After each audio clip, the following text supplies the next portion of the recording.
গত পরশুদিন ভোরবেলা গোপনে অজিত দোভাল একেবারে শিলিগুড়িতে আসেন। প্রথমে পানাগড় এয়ারবেসে নামেন, ওখান দিয়ে গাড়িতে উনি বাগডোগরা আসেন। বাগডোগরা থেকে উনি সীমান্তে চলে যান। এদিকে আমরা কেউ জানতাম না এটা, আজকেই একটু আগে টিভিতে দেখাচ্ছে। তো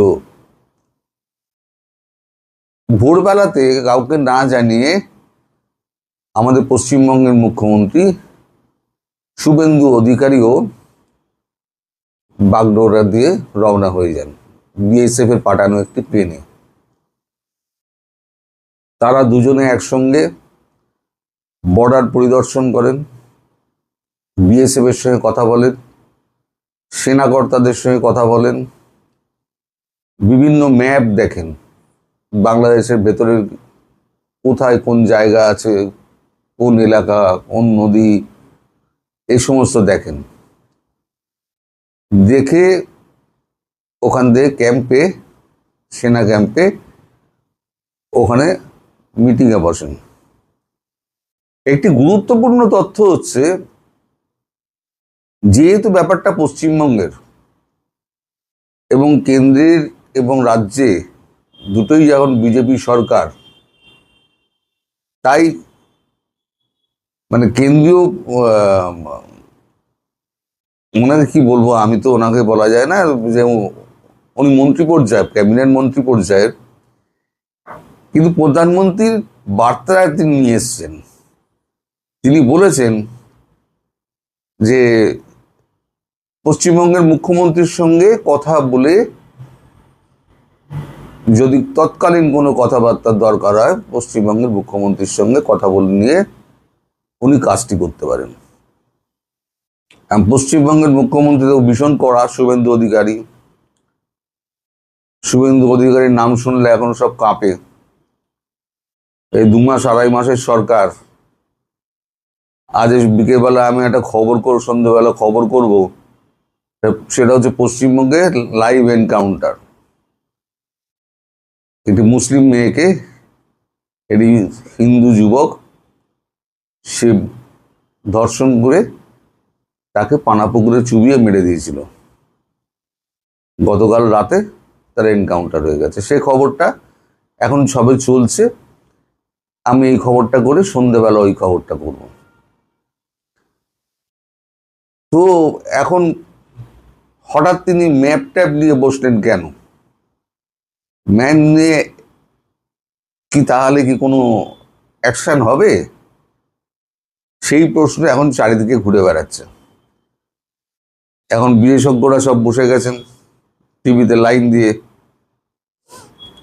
সব তারা আলোচনা করছেন যে ম্যাপ কেন? একদিন তো পরিদর্শন হচ্ছিল, ঠিক হচ্ছিল, হঠাৎ ম্যাপ কেন? হয় বুটস অন গ্রাউন্ডস হবে, অথবা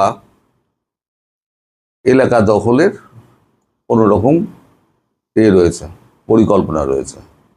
এখন কোনটা কি, সবটাই হচ্ছে এখন আন্দাজের ব্যাপার। এখন যে যার মতো বলে যাচ্ছে। কোনো প্রেস কনফারেন্স হয়নি, কোনো ছবি নেই, কারণ কেউ জানতো না, কোনো ছবি নেই, শুধু ব্রেকিং নিউজ চলছে এটা।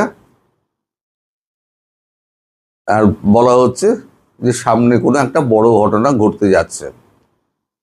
এখন কি বলা হচ্ছে, কি ঘটনা ঘটতে যাচ্ছে, এটা আমরা কিন্তু কেউ জানি না। হতে পারে এটা খুব তাড়াতাড়ি হতে পারে, অথবা আরো দেরি হতে পারে, অথবা কিছুই হবে না। এটাও সম্ভব, কিছুই হবে না। কিন্তু অজিত দোভালের এই ভোর ভোর আসা, বিএসএফ এবং সেনাপ্রধানের সঙ্গে কথা বলা এবং তার ম্যাপ দেখে তাদের সঙ্গে আলোচনা করা, এবং মুখ্যমন্ত্রী শুভেন্দু অধিকারীকে লোকাল ইনচার্জ হিসেবে প্রধানমন্ত্রীর নিয়োগ, সব মিলিয়ে একটা তালগোল পাকাচ্ছে। কোনো একটা গভীর পরিকল্পনা হচ্ছে, এইটুকু আমি বুঝতে পারছি। সেটা এখন কি আন্দাজের ভিত্তিতে বলা সম্ভব নয়। তবে ব্যাপারটা যে খুব একটা ভালো দিকে যাচ্ছে না, এবং আমি যে বারবার আপনাদের বলে যাচ্ছিলাম যে জিনিসটা ভালো দিকে যাচ্ছে না, ভালো দিকে যাচ্ছে না, একটা সময় আসবে কিন্তু ভারত কিন্তু ওই পাকিস্তানে অ্যাকশন নেওয়ার আগে হয়তো পাকিস্তান আর এদিকে দুফ্রন্টই অ্যাকশন নেবে, অথবা আগে বাংলাদেশ তারপরে পাকিস্তান, একটা না একটা করবে। এটা কিন্তু আমি 4 মাস 6 মাস আগে থেকে বলে যাচ্ছি। অনেকেই আমাকে অনেকে বাজে মন্তব্য করেছেন, বৃক্ষ তোমার নাম কি, ফলে না পরিচয় হতে। এখন ফলে না পরিচয় হতে হবে, কি হবে আমি বলতে পারবো না। আপনাদের সবাইকে এখন একটু অপেক্ষা করতে হবে। তবে ওই যেটা বললাম, এতগুলো একসঙ্গে যোগাযোগ, তাহলে কি একটা বড় পরিকল্পনা হচ্ছে। সন্ধ্যেবেলা আপনাদের সঙ্গে আবার দেখা হবে। এখন তাড়াতাড়ি শেষ করছি, কারণ আমায় গিয়ে খবরটা দেখতে হবে, সন্ধ্যেবেলা ওই খবরটা করতে হবে। কারণ পশ্চিমবঙ্গে এই ধরনের ঘটনা এই প্রথম। সবাই ভালো থাকবেন, সুস্থ থাকবেন, সাবধানে থাকবেন। নমস্কার।